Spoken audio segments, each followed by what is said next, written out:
Welcome back, everyone. Trust you had a good break. Thanks for gathering around. That'll make this a lot easier to go through the remaining injuries that we want to cover. We'll be moving kind of quickly due to time restraints. Just a reminder, in the industrial maintenance field, we have to be prepared for safety. Having a first aid kit available is probably your best defense. And we'll be using these tools to treat these injuries we have coming up. The first that we want to talk about is a sprain. Someone's walking, someone falls down. Sprained ankle is something that can be common when we're not cautious in this environment. Whenever you want to treat a sprain, the first thing what we try to do is to be sure that we get the victim some painkiller. Tylenol is always very good. Some prefer ibuprofen, I prefer Tylenol. After you administer some type of pain reliever, the first thing that we want to do is to apply ice to the injured area. For example, if we had a sprained wrist, we would take the ice pack, apply to the injured area. You want to make sure that you apply ice 20 to 40 minutes at a time, and you want to do it throughout the remainder of that day. Probably every 2 to 4 hours from 20 to 40 minutes, and then every day thereafter until the injury is healed. After going through the process of applying ice to the infected area, or the sprained area rather, you want to be sure that you wrap the area securely, like so that that the injury is held into place. Once the injury has been secured, you want to do your best to keep the injured area elevated above the heart for as often as possible. This helps with the blood flow. Over time, the injury will heal and you'll be as good as new. The key things to remember when dealing with sprains is to be sure that you apply ice, be sure that you wrap up, and be sure that you elevate. All right, we're moving on. The next injury that we have is for a burn. Now, burns can be frightening, but with the proper techniques, everything can be taken care of. A burned area, for example, a burned hand. 3 key points. 1, you want to cool the burned area. Water consistently over the burned area. You want to make sure that the injury has cooled down so that we can move on to the next critical stage, which would be cleaning the infected area. You want to make sure that you clean the area so that there's no infection, and we want to be sure that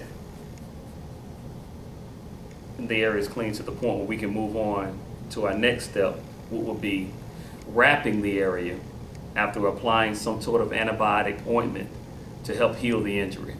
You want to be sure that the area is covered completely so that the healing process can take place.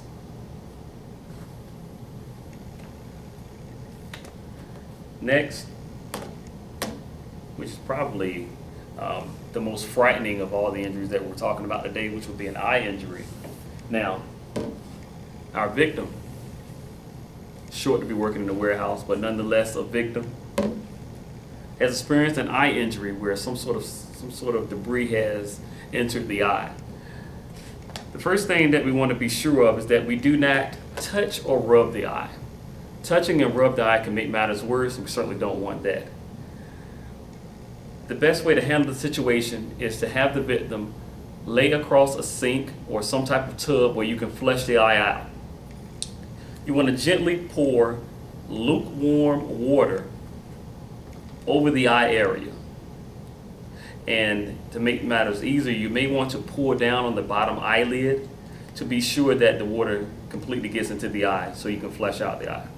You want to do this for about 15 minutes until the eye is completely cleared out. Key points to remember: you want to use lukewarm water and you want to flush for 15 minutes. Using these tactics to treat these types of injuries are critical when working in a warehouse environment. Again, I can't stress it enough.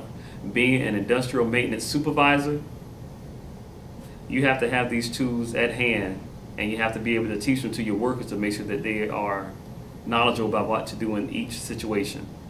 Are there any questions concerning these injuries? Yes, sir. Absolutely. When treating an eye injury, you want to do what you can using your first aid tactics, but when it's all said and done, you need to get to a hospital. There could be further damage that you don't have the know-how to proceed with assisting with. So that's very good question. To recap, just want to let you know that we wanted to be sure that we met our objective here today. Our objective here was to be able to assist the victim given the first aid tools with bleeding injuries, sprain injuries, eye injuries, and burn injuries. I believe we have met that objective. I want to be sure that everyone understands that. In the future, we're going to be looking into other methods that may help us in the environment of industrial maintenance.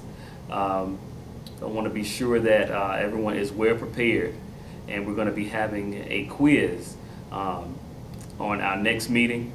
To be sure that you know your key points. Just to recap, in a bleeding situation, you want to make sure that you're able to apply pressure to the area, and you want to make sure that you don't remove the bandage until the injury has completely healed. Dealing with sprains, you want to make sure that you apply ice. You want to make sure that you wrap thoroughly. You want to make sure that you elevate. Dealing with a burn injury, you want to be sure that you follow the 3 steps. You want to cool, clean, and wrap. Cool the area, clean the area, and wrap up the area with sterile pads. Sterile gauze pads is what's recommended. And as we just demonstrated, with eye injuries, you have to be very cautious. It's a very sensitive injury. Dealing with the eye, you want to be sure that you flush the eye out with lukewarm water. I can't stress that enough. You want to be sure that you do this for 15 minutes so that you can be sure that you have flushed the eye out thoroughly. And again, as the young man stated in the back, you do want to get to a hospital as soon as possible. But again, using these tools, these tactics, you will be able to treat victims in a warehouse environment. And again, being an industrial maintenance supervisor, these are the tools you need to be successful. Until next time, again, I'm Alonzo. You have a good day.